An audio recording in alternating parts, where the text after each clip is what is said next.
Hi everyone, hope all are doing well. In this video, I am going to discuss on section 1 to 5 of Indian Penal Code, which covers chapter 1. I am going to do series on IPC. Please do follow my channel for continued brief explanation on IPC.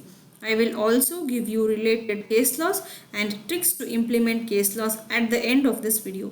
And you are watching Lawfulness. Please do subscribe, like and share. Before knowing about the sections, let's have a brief introduction on Indian Penal Code. Indian Penal Code was drafted by the first Indian Law Commission under the presidency of Macaulay and was submitted to the Governor General of India in Council in 1837. After 2 decades, the Indian Penal Code Bill was passed by Legislative Council on 6th October 1860. It is divided into 23 chapters which comprises of 511 sections. Section 1. Title and extent of operation of the code. This act shall be called the Indian Penal Code and shall extend to the whole of India. This section speaks about the operation or application of act in India.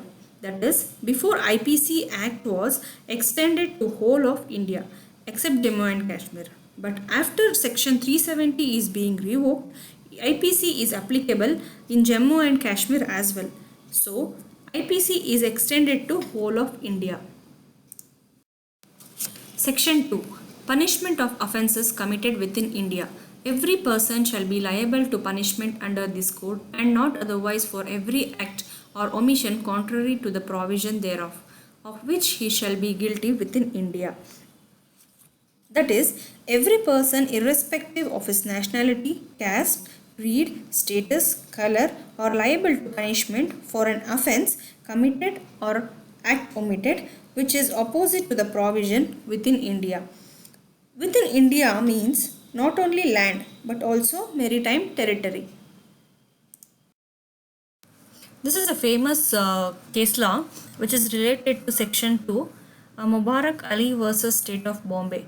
The accused from Karachi made false representation to the complainant at Bombay through letters, telegrams and telephone talks. On such belief, complainant entered into contract and sent amount. Due to the breach of contract by the accused, court held that on the reference to section 2 of the code, a foreigner who commits an offence is also guilty and can be punished as such without any limitations as Indian citizen. Section 3. Punishments of offences committed beyond but which by law may be tried within India.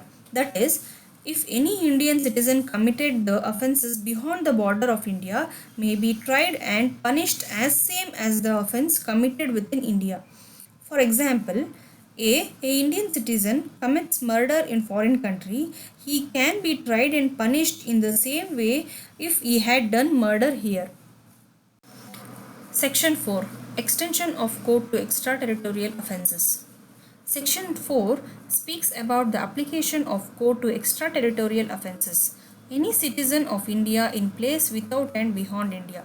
That is, this code applies to Indian citizens who are beyond the territory of India. Second one, any person on any ship or aircraft registered in India wherever it may be.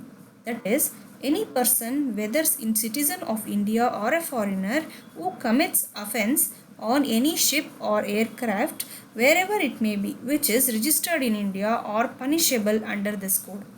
Third one, any person in any place without and beyond India committing offences targeting a computer resource located in India.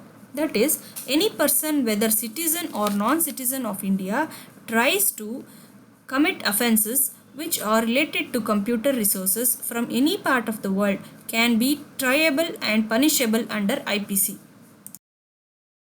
Section 5. Certain laws not to be affected by this act. That is, in case of mutiny and desertion of officers, soldiers, airmen or sailors in the service of Government of India are dealt with special or local law. For example, Army Act, Navy Act, Air Force Act, etc. The officers are tried and punished according to the special or local laws. Tricks to use case laws. Read the case law carefully and try to remember on which section the particular case law is related. While writing in exam, explain fact of the case briefly along with reference to the particular section related to the question which you are answering. For example, in Mubarak Ali case, previously I have used it for section 2. Similarly, you can use the same case law for section 3 also. But you have to explain the case law with the reference to that particular section you are going to write.